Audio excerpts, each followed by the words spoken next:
നമ്മുടെ തിരുവനന്തപുരത്ത് 2 ഏക്കറിൽ ജീവൻ തുടിക്കുന്ന പുൽക്കൂട്. നമുക്കിന്ന് ഇവിടുത്തെ കാഴ്ചകൾ കാണാം. തിരുവനന്തപുരം നഗരത്തിൽ നിന്നും വെറും 24 കിലോമീറ്റർ മാറി നെയ്യാറ്റിൻകര ഓലത്താനിക്കടുത്തായിട്ട് 2 ഏക്കറിൽ ജീവൻ തുടിക്കുന്ന പുൽക്കൂട്. ഇന്ദ്രപ്രസ്ഥം ആർട്സ് ആൻഡ് സ്പോർട്സ് ക്ലബിൻ്റെ നേതൃത്വത്തിലാണ് ഇതൊരുക്കിയിരിക്കുന്നത്. ഡിസംബർ 24-ാം തീയതി ഇന്നലെ വൈകിട്ടാണ് ഇവിടെ പ്രവേശനം അനുവദിച്ചത്. ഇവിടെ വരേണ്ട സമയം വൈകിട്ട് 6 മണി മുതൽ രാത്രി 12 മണി വരെയാണ്. ഇവിടുത്തെ ടിക്കറ്റ് നിരക്ക് 100 രൂപയാണ്. 10 വയസ്സിന് താഴോട്ടുള്ള കുട്ടികൾക്ക് പ്രവേശനം സൗജന്യമാണ്. ഡിസംബർ 28-ാം തീയതി വരെയാണ് ഇവിടേക്ക് പ്രവേശനം ഉള്ളത്.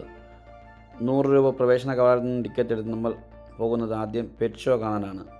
പെറ്റ് ഷോയിൽ എല്ലാവിധ വെറൈറ്റി ഐറ്റങ്ങളും ഉണ്ട്.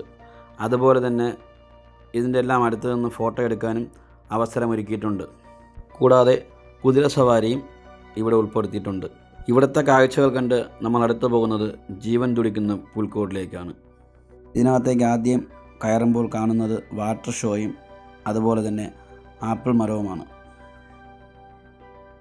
ഇതിൻ്റെ കൂടെ തന്നെ ബൈബിളിൽ പറഞ്ഞിരിക്കുന്ന പോലെ യേശുവിനെയും ആട്ടിടയന്മാരെയും മാലാഹമാരെയും കൃത്യമായ രീതിയിൽ ആളുകളെ നിർത്തി ദൃശ്യാവിഷ്കാരം കാണിക്കുന്നു.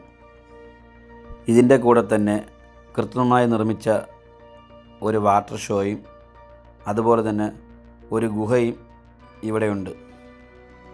ഗുഹയിൽ നിർമ്മിച്ചിട്ടുള്ള ലൈറ്റ് അറേഞ്ച്മെൻറ്റ് നല്ലൊരു ആകർഷണമാണ്. ഈ കാഴ്ചകൾ കണ്ട് അടുത്ത് പുറത്തിറങ്ങുമ്പോഴേക്ക് ഒരു രാജാവിൻ്റെ കസേരയിൽ ഒരാളെ ഇവിടെ ഇരുത്തിയിട്ടുണ്ട്. ഈ കാഴ്ചയും കണ്ട് നമ്മൾ അടുത്ത് പോകുന്നത് പുൽക്കൂടിൽ യേശു ജനിച്ചത് ചിത്രീകരിച്ചുള്ള രംഗങ്ങളാണ്. ഇവിടെ ഒട്ടകം അതുപോലെ തന്നെ കുതിര എല്ലാം ഇവിടെയും നിൽപ്പുണ്ട്.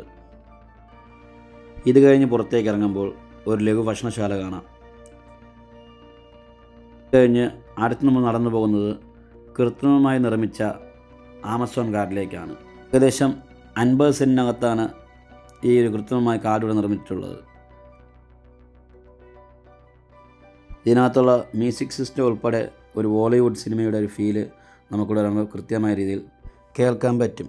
കാടിനകത്തുള്ള എല്ലാവിധ മൃഗങ്ങളുടെയും കട്ടൗട്ടുകൾ ഇവിടെ വച്ചിട്ടുണ്ട്. അപ്പോൾ ഒരു കാരണവശാലും ഈ സ്ഥലം മിസ്സാക്കരുത്. വീഡിയോ ഇഷ്ടപ്പെട്ട ഷെയർ ചെയ്യുക, ലൈക്ക് ചെയ്യുക, കമൻറ്റ് ചെയ്യുക. അപ്പോൾ മറ്റൊരു സ്ഥലത്തിൻ്റെ വിശേഷവുമായി നമുക്ക് വീണ്ടും കാണാം.